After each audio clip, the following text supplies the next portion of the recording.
네, 안 들었으면 큰일 날 뻔했어요. 갈수록 잘하죠. 뭐 따로 특훈 하세요?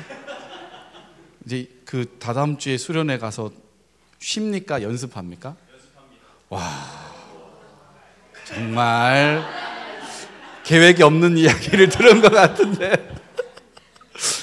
너무 귀한 찬양 감사하고요. 창조자, 구원자, 인도자, 너무 귀한 가사죠. 하나님께서 진짜 우리의 창조자, 구원자, 인도자 되어주시는 줄 믿습니다.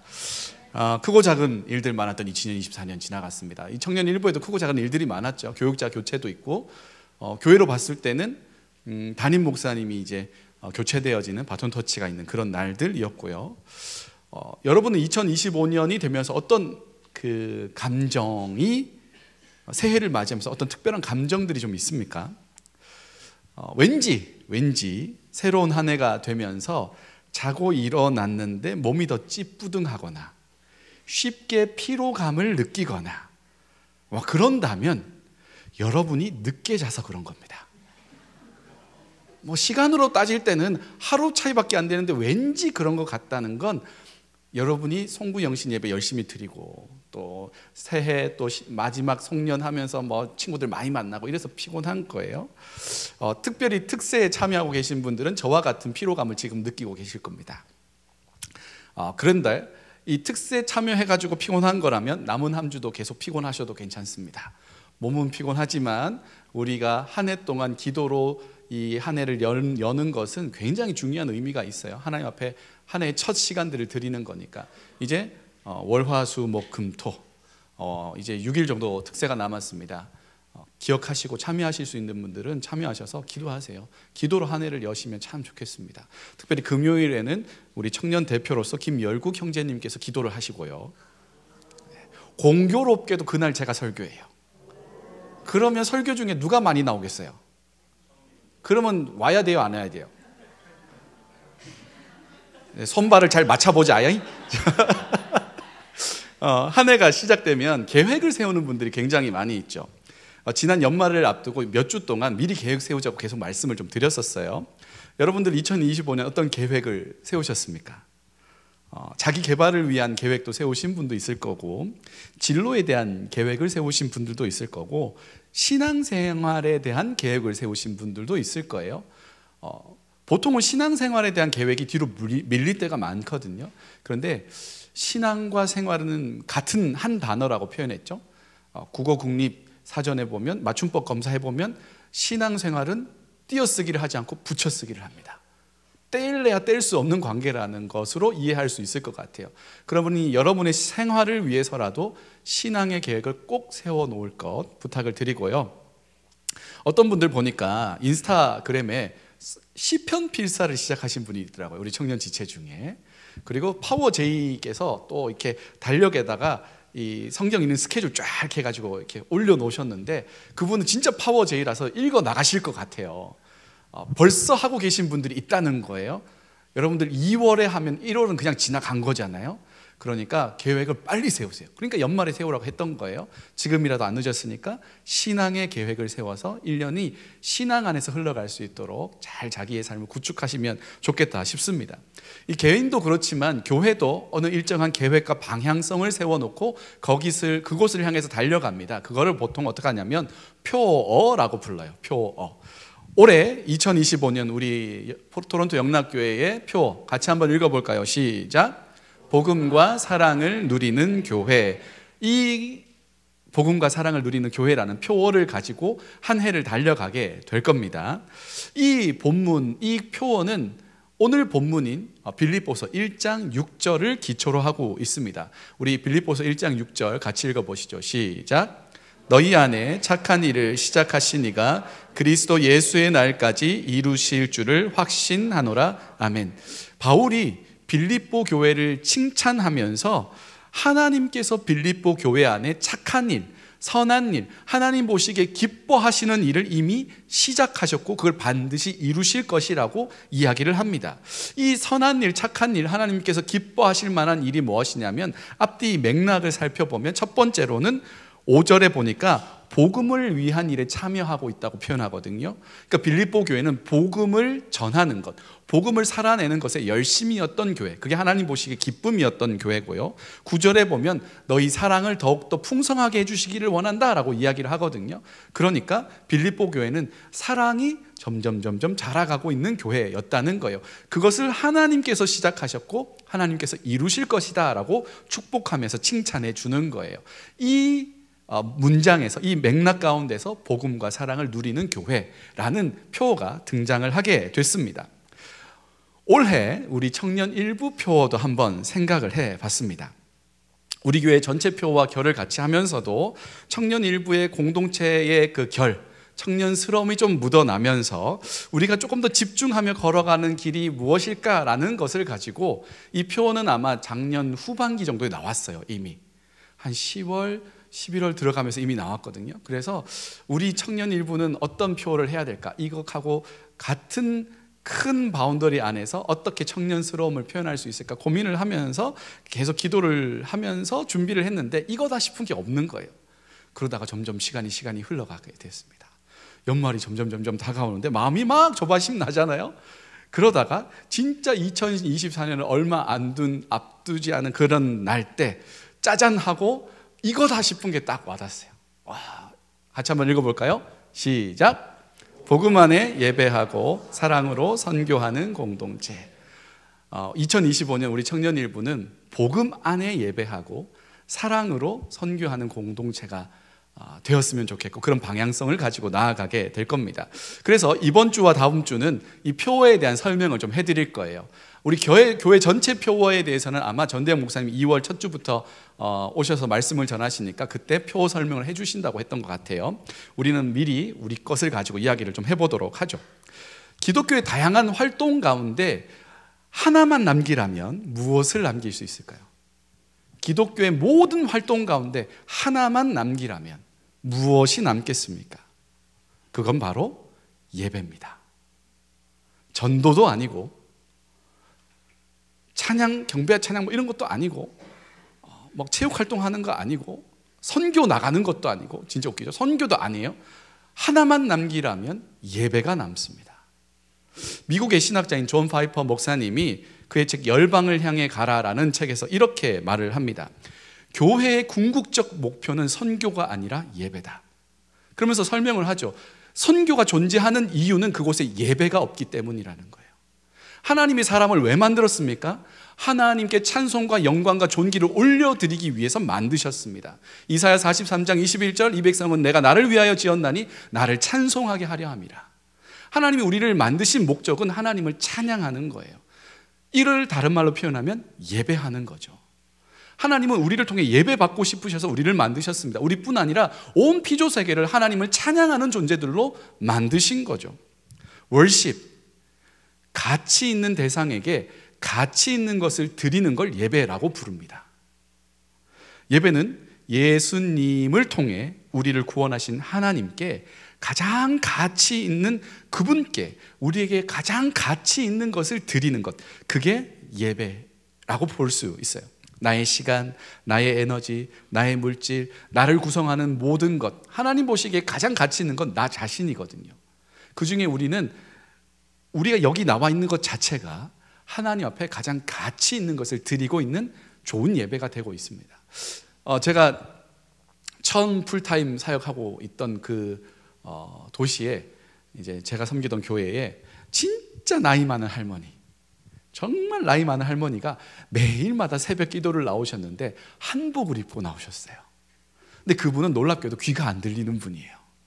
연세가 너무 많이 드셔가지고 이제 웬만한 소리는 듣지 못하는 분인데 새벽 기도 때는 막 호소하듯이 설교하지 않거든요.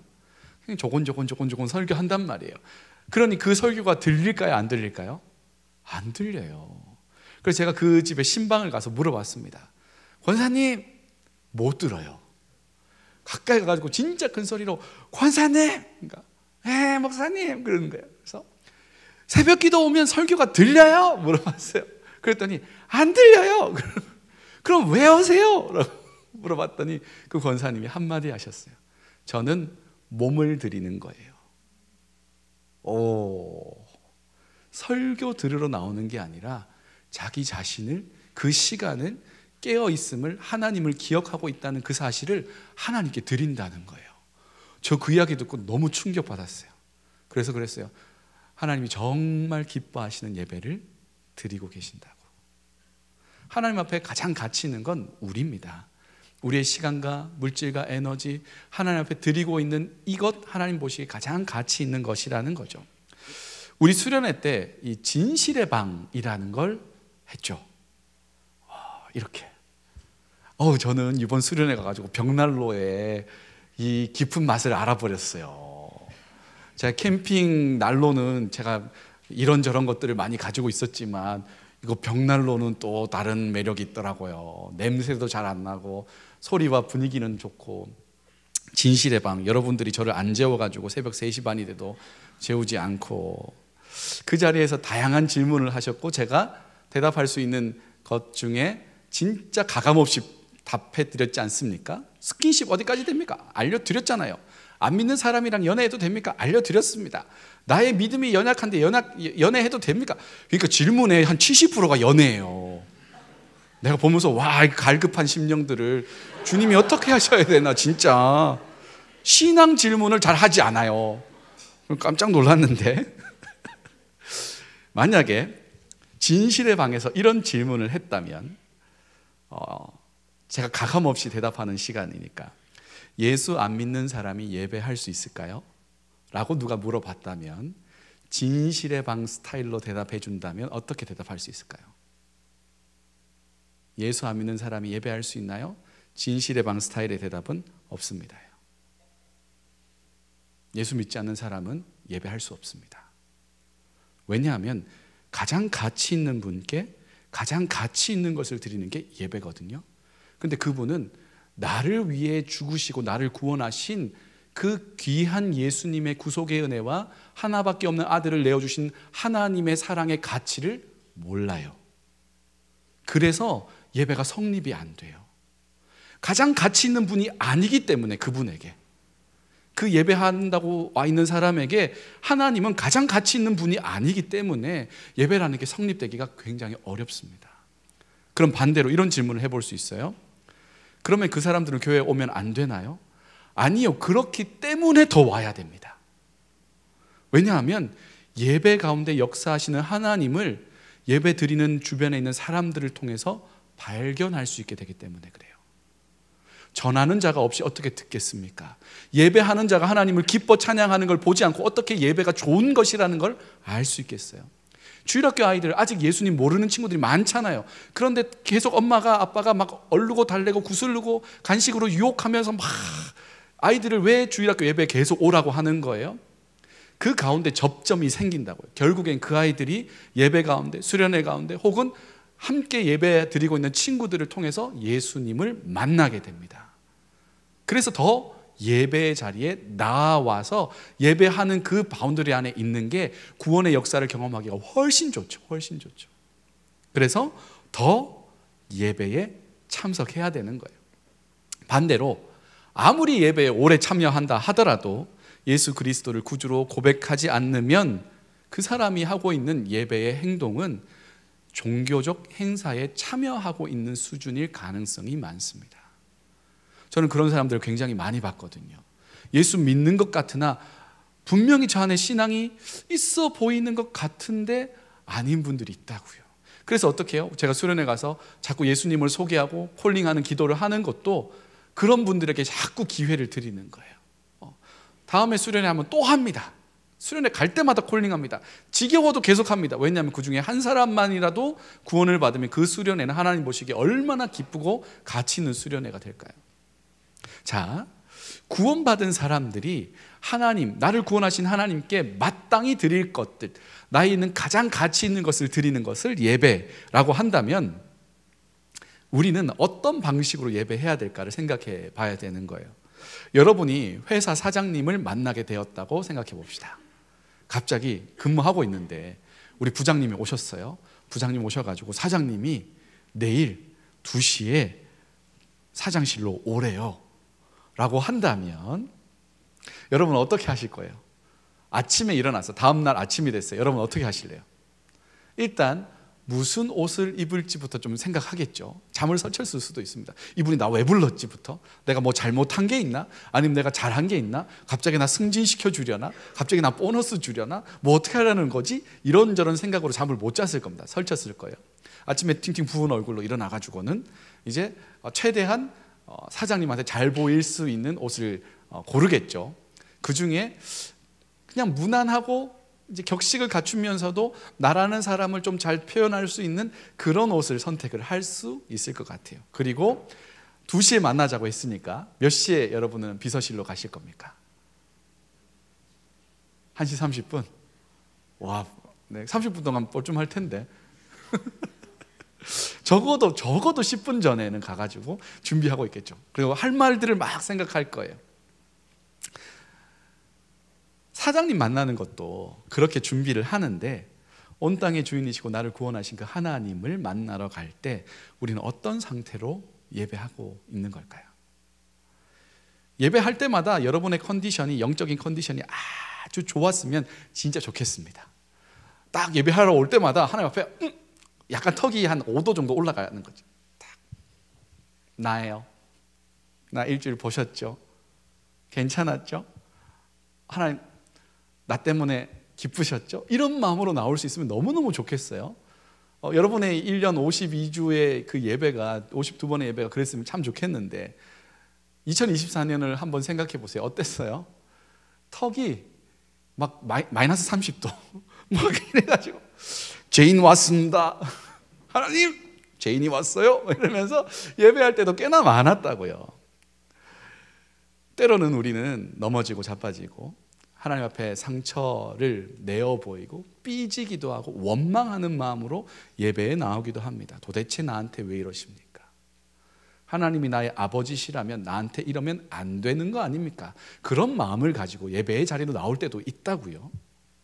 만약 우리가 누더기 같은 상태로 사장님을 만났다면 사장님은 어떻게 우리를 대할까요? 일단 비서실 통과를 못 합니다. 누구세요? 2시에 약속하고 왔는데요. 사장님 오늘 못 만나실 것 같은데 빨리 준비하고 오실 수는 없을까요? 한 5분이라도 10분이라도 좀 준비하고 오시는 게 어떨까요? 라고 이야기하지 않겠어요? 아니면 비서가 보더라도 도무지 사장님을 만날 그런 컨디션이 아니면 다음 기회로 미루던지 하는 그런 조정을 할 겁니다. 왜냐하면 이 상태로 갔다가는 보너스 받는 게 아니고 사표를 받아올 수도 있는, 해고 통지서를 받을 수도 있는 거 아니겠어요? 그런데 하나님은 다르십니다. 여러분, 복음이 뭡니까? 우리가 복음 안에 예배한다 했잖아요. 그럼 복음이 뭐예요? 복음은 아직 죄인 되었을 때, 아직 죄인인 상태일 때 하나님이 우리를 먼저 사랑하셔서 우리에게 다가오신 자리예요. 우리가 조건이 다 갖춰져서 하나님이 우리를 구원하신 게 아니고, 우리는 죄에 쩔어 있었고 그냥 거기 안에 잠겨 있을 그때에 하나님께서 우리를 불쌍히 여기시고 우리를 사랑하여 주셔서 아들을 보내시고 우리를 십자가에서 구원하신 사건, 그게 복음이고 구원 아니겠습니까? 탕자가, 성경에 나오는 탕자가 작은 아들이죠. 아버지 유산 달라고, 살아계신 아버지 유산을 달라는 건 아버지 죽이는 꼴하고 똑같은 거 아닙니까? 살아있는 아버지 유산 달라고 해가지고 가가지고 흥청망청 다 쓰다가 돈 다 떨어지니까 아버지 집에 가서 종살이나 해야겠다라고 하면서 돌아올 때 아들보다 아버지가 먼저 보고 발견해서 뛰어나가잖아요. 왜 그래요? 아들이 떠난 다음에 아버지는 맨날 그 동네 어귀를 보고 있었기 때문에 그렇습니다. 작은 먼지만 일어나도 아버지는 계속 뛰어나갔을 겁니다. 사람 형체만 보였으면 뛰어나갔을 겁니다. 매번 실패하고 돌아왔을지라도 계속 뛰어나갔을 겁니다. 그래서 아들이 돌아왔을 때 아버지가 먼저 뛰어나가서 얼싸 안고 부둥켜 안고 입에 뽀뽀하고 반지 끼워주고 옷 입혀주고 하시는 거잖아요. 그러니 복음은 우리의 조건으로 작동하는 게 아니에요. 하나님의 사랑과 긍휼로 작동하고 있는 겁니다. 단지 하나님의 사랑이 우리에게 가득가득 부어졌을 뿐입니다. 우리는 그걸 받아들였을 뿐이에요. 그게 복음이라고 부릅니다. 더럽고 추하고 누더기 같은 사랑, 누더기 같은 우리를 하나님의 사랑으로 다 덮어버리는 게 복음인 거죠. 그러니 여러분, 올 한 해 복음 안에 예배하는 우리는 어떠한 상황에서도 주님 앞으로 나올 수 있습니다. 어떠한 조건에 놓여 있든지, 어떠한 상태 가운데 빠져 있든지, 혹 여러분이 일주일 동안 제 가운데 완전 깊이 빠져 있더라도 여러분 하나님 앞에 예배하는 걸 포기하지 마세요. 하나님은 있는 그대로의 우리를 다 받아주시고 우리를 씻기시고 회복시키시고, 예배가 끝나고 나갈 때는 어떻게 나가요? 하나님이 나를 사랑하신다는 그 사랑으로 가득 채워져서 나가게 하실 줄 믿습니다. 여러분의 올 한 해 예배가 어떠한 상황 가운데 있을지라도 예배하는 예배자 되기를 간절히 소망합니다. 지치고 피곤해가지고 오늘은 쉬어야겠다 라는 생각이 들 때 먼저 버선발로 뛰어나와 계시는 하나님을 생각하셨으면 좋겠어요. 하나님이 우리보다 피곤하면 피곤하지 우리 같은 사람들이 얼마나 많겠어요. 이거 하나씩 다 이렇게 해가지고 다 살려주고 안내해주고 예배하도록 해주시려면 진짜 하나님 아니면 못하는 일을 하고 계시는 거죠. 하나님이 우리를 더 많이 사랑하고 우리를 더 기다리고 있습니다. 그러니 부끄러워하지 마시고 주저하지 마시고 예배의 자리에서 사랑의 하나님을 만나는 우리가 되면 참 좋겠습니다.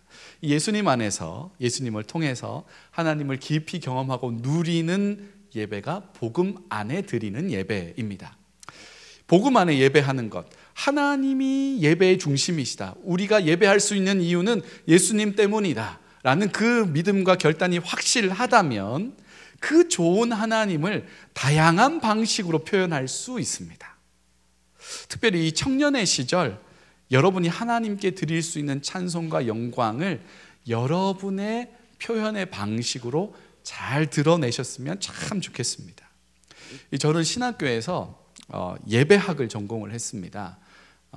제 논문이 제목이 이래요. 장 깔뱅의 하나님 중심성에서 본 한국 장로교 예배에 대한 비평적 성찰과 갱신을 위한 제안. 굉장히 복잡해 보이죠. 여기서 가장 핵심을 단어를 뽑자면 하나님 중심성이에요. God-centered worship이에요.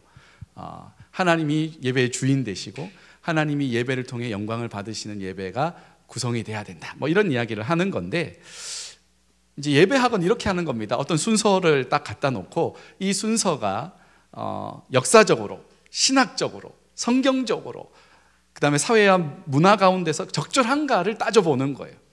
그러면 이제 사도신경이 있다, 이 예배는 사도신경이 왜 여기에 들어갈까, 뭐 이런 거 있잖아요. 우리는 맨 앞에다가 두잖아요.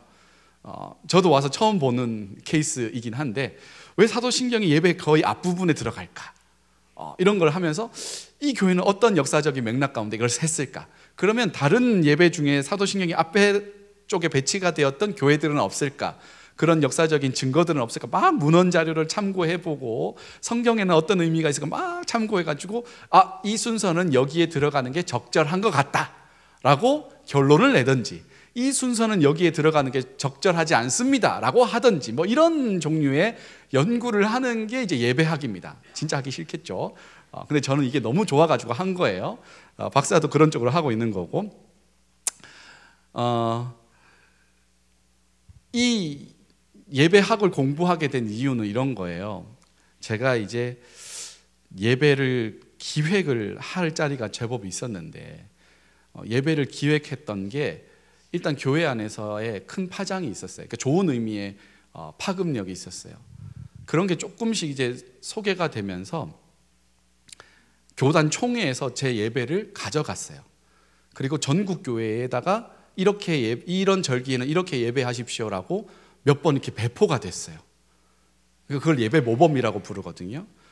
그러니까 뭐 환경주일 때는 이렇게 예배하십시오 하고 샘플 예배를 이제 순서를 보내는데, 이제 그게 제 거가 막 들어가고 이러다 보니까 겁이 났어요. 무슨 겁이 났냐면 내가 이렇게 구성한 게 맞는지 틀리는지에 대한 자가 검증 툴이 없었어요.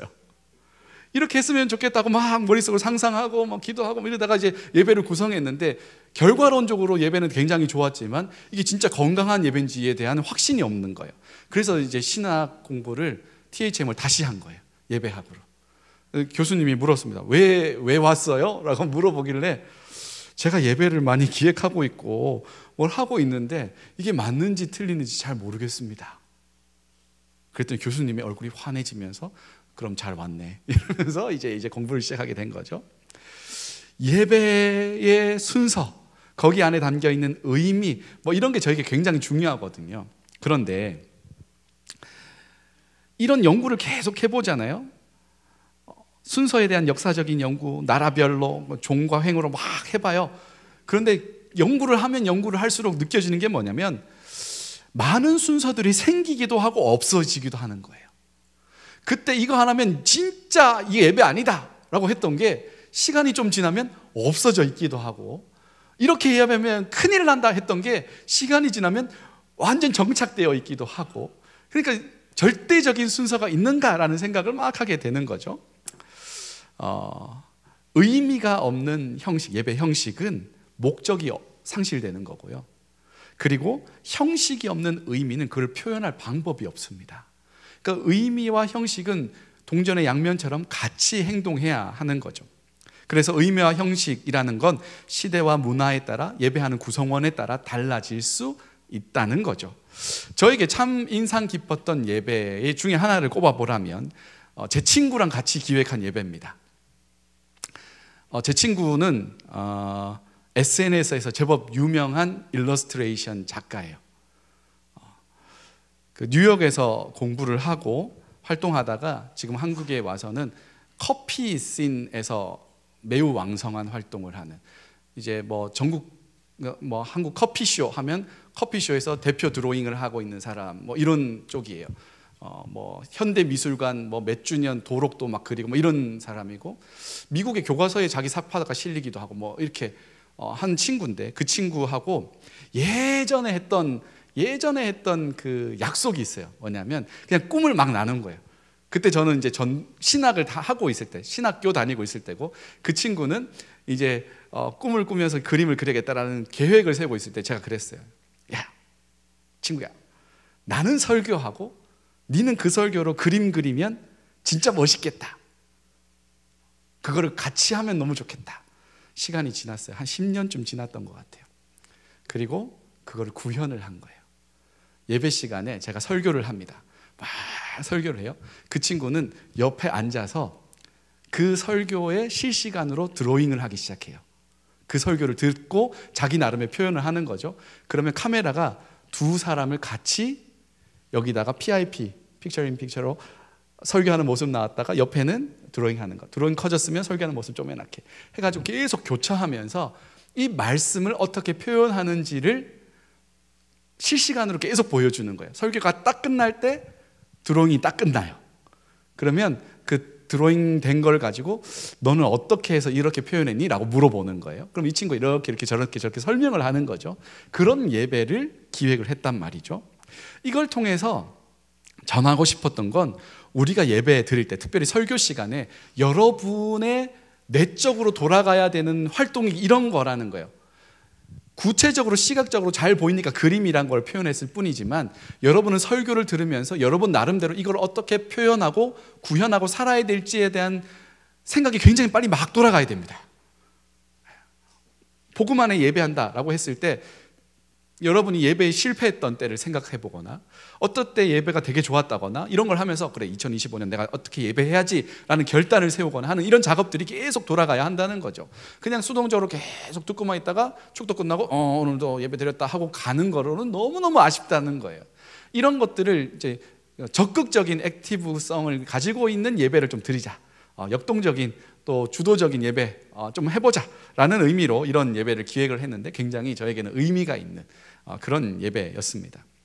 우리는 청년 일부로 모여 있습니다. 청년의 시절 하나님께 드릴 수 있는 다양한 형태의 표현 방법이 있을 거예요. 제가 우리 카이로스한테 막 이야기했거든요. 저는 어디까지 했으면 좋겠나 싶으면, 저는 이제 찬양하는데 디제잉도 나는 좋다고 생각하는 사람이에요. 스크래치, 와까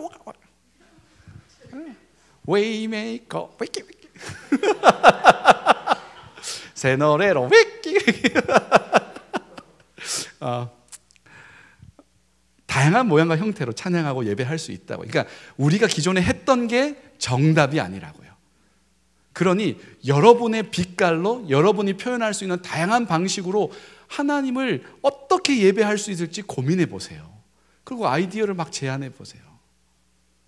그리고 우리는 그걸 만들어 갈 수 있습니다. 하나님이 청년들에게 어떤 예배를 원하실까요? 하나님은 2025년 우리 청년 일부에게 어떤 예배를 원하실까요? 와가지고 경직되게 앉아가지고 아멘, 아멘도 크게도 안 해. 수련회 때는 휘황찬란했잖아요. 네, 막 할 수 있는 최대치의 그 모든 장치를 동원해가지고 막 찬양했잖아요. 와가지고는 다시 이제 소박하고 이렇게 얌전하고 착하고 막 여러분 암 얌전해도 괜찮고 하나님이 우리에게 청년스러운 예배는 어떤 예배일까에 대해서 같이 고민해 봤으면 좋겠어요. 저도 여러분의 이 청년스러움, 저는 이미 사실은 중년이잖아요. 네. 슬픈 이야기를 하게 되는데 저는 중년이라 청년스러운 예배를 머릿속으로는 생각할 수는 있겠지만 그것보다 여러분이 자체로 같이 논의하고 만들어가는 그런 청년 빛깔이 드러나는 예배를 구성해도 참 좋겠다 싶어요. 복음 안에 있다면 그걸 마음껏 표현하며 예배해도 괜찮다는 거예요. 가만히 있으면 그냥 흘러가는 대로 가겠지만 올 한 해 우리가 예배에 포커스를 맞춘다면 이 예배를 어떻게 구성하고 어떻게 예배할 때 우리 모두가 하나님 앞에 내게 구원하신 그 하나님의 놀라운 은혜를 마음껏 찬양할 수 있을지, 마음껏 고백할 수 있을지에 대해서 같이 치열하게 공부하고 연구하고 표현해 볼 수 있으면 좋겠다 이거죠. 2월부터 이 공간은 3부 예배가 이제 지금 드리는 3부 예배가 본당으로 가게 되면서 공식적으로 비전 채플에서는 청년 일부가 예배하는 공간이 되는 거예요. 공간의 배치 또 예배의 스타일 다양한 것들을 시도해 볼 수 있을 겁니다. 그래서 그런 바운더리가 넓어진 상황에서 우리가 이 넓어진 예배의 이 경계를 어떻게 채워나갈까? 어떤 빛깔로 채워갈까? 어떤 모양으로 채워갈 수 있을까? 하나님은 우리의 모습 보면서 어떤 모습으로 기뻐하실까를 꿈꾸고 상상하면서 예배를 멋지게 52번 드려봤으면 참 좋겠다 싶고요. 2월부터 시작이니까 1월은 준비하는 기간이 되겠죠. 그러니까 1월 동안 여러분이 아이디어를 많이 주셔야 돼요. 예배할 때 이랬으면 좋겠습니다. 저랬으면 좋겠습니다. 제가 이제 예배학 을 계속 공부하고 준비하는 사람이니까 이걸 봤을 때 진짜 도저히 안 되겠는 것들이 있을 수 있잖아요. 야 이거는 큰일 난다 뭐 이런 거 있을 수 있잖아요. 예배를 드릴 수는 있지만 다음 주에 나를 못 볼 거야 뭐 이런 거 있잖아요. 그런 거는 제가 정리해 드리고 할 수 있는 건 계속 도전해 나가면서 진짜 괜찮은 예배, 하나님이 기뻐 영광 받으시는, 그러니까 가치 있는 분께 우리에게 가장 가치 있는 걸 드릴 수 있는 그런 예배를 같이 구성해 나가서 드릴 수 있으면 참 좋겠다 싶습니다.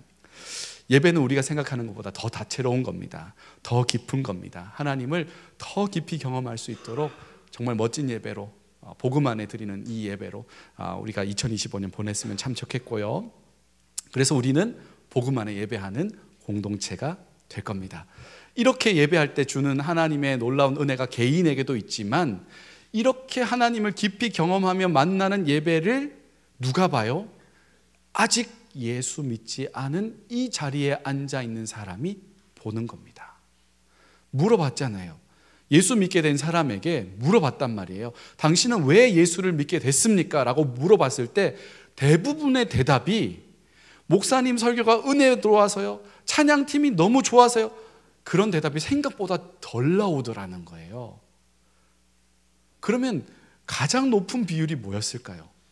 예배하는 옆 사람을 보고 여기에 뭐가 있다고 생각했대요. 옆에 예배하는 사람이 눈물을 흘리며 찬양하는 걸 보고 이상하다, 저 사람은 왜 이렇게 눈물을 흘리며 찬양할까? 그게 궁금해지기 시작하고 호기심이 생기고 따라해보기 시작하고 그러다가 어느 순간 예수님이 나의 구주라는 걸 고백하게 되더라는 거예요. 그러니 우리가 진짜 기뻐하며 하나님을 깊이 경배하며 예배할 때 그건 강력한 복음의 통로가 되는 겁니다. 저의 2025년 예배의 목표 중에 하나는 여기서 예배하는 구성원의 85%가 예수 믿는 겁니다. 우리 100% 아니에요? 아닐걸요? 아닐걸요?